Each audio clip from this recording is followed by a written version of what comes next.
sa lupa. Gusto ko lang naman i-share sa inyo itong bago kong Boya Mini Wireless Microphone. Di ko alam bakit ganun yung intro ko, may pakanta-kanta.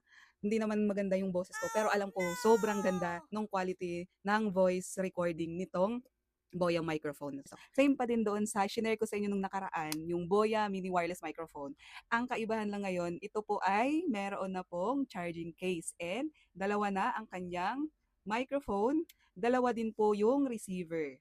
At ang kagandahan nito kasi mas matagal ko na siyang magagamit kasi dalawa na nga yung microphone and tig 6 hours bago nalulubat. Basta continuous na paggamit ha, 6 hours bago siya malubat. And itong kanyang case ay 30 hours bago talaga siya malubat. Kaya pang matagalang gamitan na talaga to.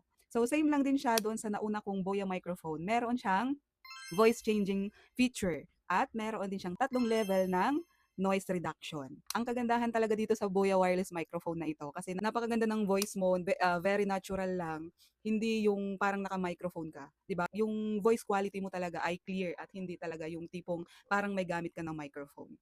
Ayan, so andiyan lamang yan sa Yellow Basket, i-check out niyo na kung gusto niyo rin yung product na ito.